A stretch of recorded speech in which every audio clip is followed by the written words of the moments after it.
guys, welcome to Beard's Eye View, and this is going to be my favourite things that went down at E3 2019. Before we begin, make sure you like and comment down below, subscribe and ring the bell so you can be notified whenever I do a video. I do videos every single Wednesday, so keep a lookout for those. Also look at to the end of this video so you can find out you can save 15% on some awesome clothing. Just before we begin as well, if there's anybody out there that loves collecting Funko Pops and different types of like geeky little collectible stuff, click the link above my head and you'll be taken to the latest video that I did about loads of different bits and bobs that I bought over the last couple of months. So E3 2019 is all done and dusted, and there's a few things that I wanted to talk about. There's not loads. I felt like I should have got a bit more. I felt like I wanted a bit more, but these are all the little bits and bobs that I enjoyed and I resonated with in some way, because it's not going to be everything, because I know there's a lot of stuff that's going on with like Xbox and like computer and all that kind of stuff, but I don't partake in that because I don't have them. So it's mainly PlayStation and Nintendo stuff. It's just stuff that I enjoy and I like, so this is what I thought of the things that came out over the last few days. The new Dragon Ball Z game, I'm not too sure what they're naming it. It was something to do with Kakarot maybe, I'm not too sure. But it's standard Dragon Ball Z stuff, but the graphics look great, the movesets look awesome, the beat 'em up is brilliant, the powers look great, everything about it is awesome. I know they go for the Japanese kind of thing over the top, the voiceover, but I'm kind of hoping they have an English dub version, because I always enjoy hearing the voiceovers from the TV show that they use for the English dub, because I grew up loving Dragon Ball Z, and it makes me feel nostalgic when I hear those voices. So fingers crossed they give it to us on that game, but from everything I've seen in that, it's classic DBZ stuff and it looks awesome. Link's Awakening, done a trailer video, click the link above my head to be taken to that if you want to see that.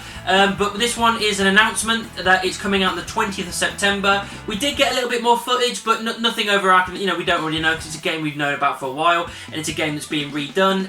But from what I saw, again, I absolutely love the style they've gone for, the very kind of Chinese kind of clay doll looking feel to it. It just looks really cool, but yeah, I'm interested in it. As I said before, it's not one of the Zelda games I've actually managed to play yet, so I'm looking forward to playing it. And 20th September, that's not long after my birthday, so if I've got some birthday money, I'll be picking it up. The Witcher 3 Wild Hunt, coming to the Switch. I have played Witcher 3, but I haven't played much of it.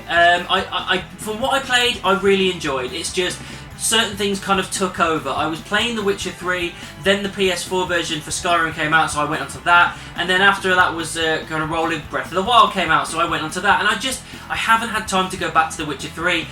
Also, when Red Dead Redemption 2 came out, I had to take some stuff off the PlayStation. As everybody knows, you have to get rid of a certain amount to get that mammoth of a game on there.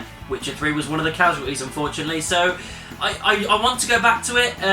Having it on the Switch may give me a new lease of life with it and make me want to play it more, because I've got it on the handheld whenever I want it. So, if I can afford it at one point, I think I'll definitely pick it up. From what I played so far, I really enjoyed. I think that the characters are really cool, the open world is awesome, and I'm just looking forward to having it in a handheld possibility. New Star Wars Lego game! I'm a massive fan of the Lego games. I will forever shout for the Lego games, because they are just a lot of fun. When you've got loads of games that are really in-depth, really get big with characters and stories and open worlds and things to do, sometimes you just want a simple game that you can kick back with and play with your missus or your friends or something like that, and the Lego games do that. We're now getting a full Star Wars Lego game with all 9 episodes in. Probably going to get like some of the spin-offs in there as well. I hope so, fingers crossed. But from what I saw, looks awesome. I'm a massive fan of these Lego games. Star Wars is my #1 thing. So putting them two together in a big, massive game, I'm all for it. Definitely picking that up. Star Wars Jedi Fallen Order. Again, I did a video for the trailer. Click the link above my head if you want to be taken to that. But this one was gameplay, and it was 15 minutes of gameplay, and I'm happy. EA.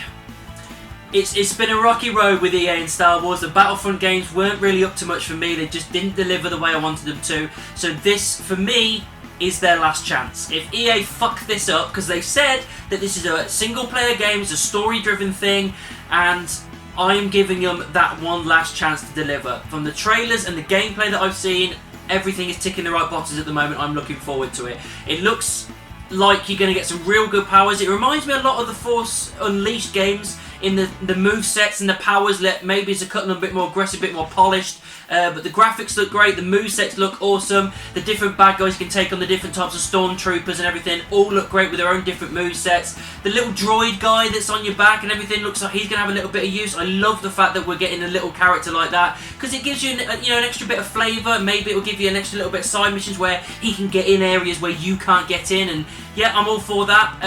Yeah, everything I've seen so far looks great. Fingers crossed that EA finally pull off a really good Star Wars game, because it hasn't happened since Battlefront 2 that they released in like 2004 or something like that. The Avengers video game.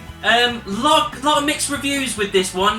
The trailer itself, I really enjoyed. It's kind of like they're celebrating Avengers Day. I think the game might be called Avengers A Day. I'm not too sure whether that's just a tagline or something. I'm not too sure.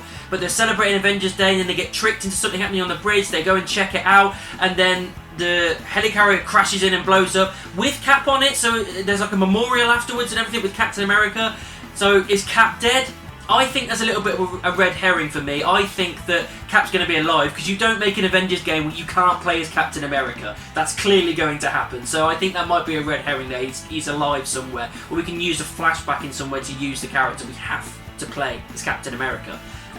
But the rest of it looks really good. The graphics look good. I know some of the characters look a little bit knockoffy, but for the most part, I'm happy with the way they look. The only one that kind of makes me go, is Captain America's suit. It looks like kind of hockey pad type stuff. It looks just a little bit annoying. Like, I don't really like it that much. But you know, if they have skins and whatnot, different things you can change, like the outfits, then you can change it to whatever you want. So I'm going to give it a pass, because everything else I've seen in this looks really, really great. Looks like you're finally going to take on like being these Avengers characters and having a decent game. I don't know whether it's open world. I hope it is, but if it isn't, it depends on how they put it towards you. There is a lot of rumours going around with this Avengers game as well that it is linked to the Spider-Man game, the one that came out on the PlayStation 4.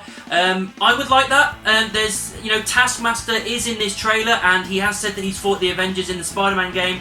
Obviously, he's a big part of the side missions in the Spider-Man game as well. So I would like for them to have a tie-in in some way. I think that would be really great. They've teased it, definitely. So fingers crossed they can do that, because the Spider-Man game was absolutely incredible. This has every potential to be a really good, solid game, and finally get a proper, decent Avengers game outside of the Lego ones. So yeah, I am looking forward to it. The main thing that got me excited was the Breath of the Wild sequel trailer.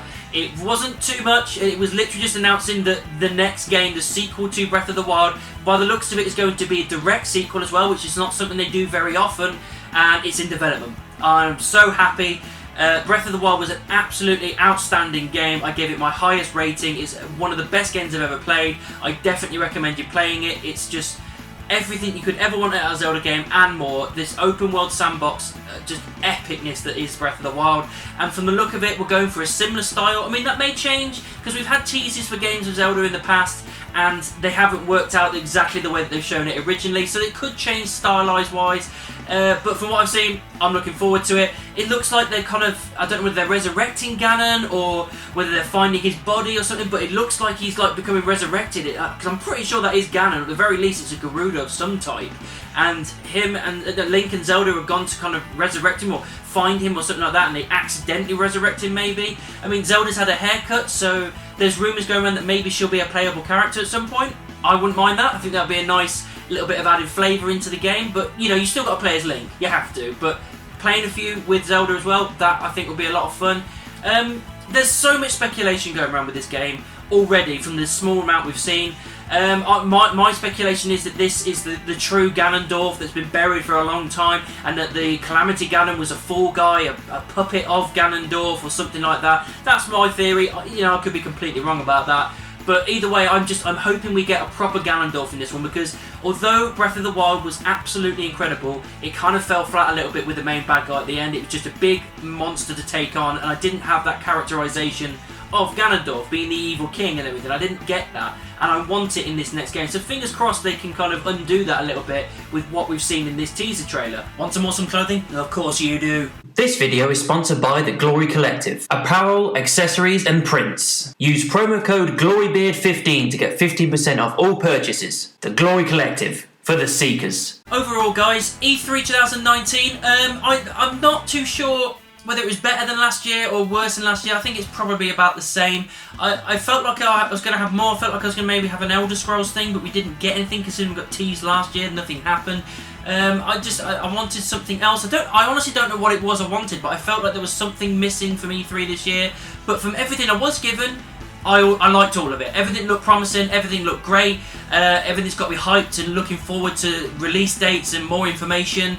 So yeah, it's another decent year for E3, and you know, I'm a massive gamer. I'm looking forward to all these titles, and I'm glad that we've got a platform like E3 to unveil it. It is like the game Comic Con, and I'm glad that we get these kind of reveals, because a lot of people take the piss out of gaming a lot of times. There's a lot of stigma still attached to gaming, that it's a childish thing and that when you grow up you shouldn't be playing games anymore, and I've always said fuck you to those people, because it's a massive community, it's a massive thing, it's a big part of escapism. It's something where, you know, you sit there and watch a television program or a movie or read a book, that's escapism.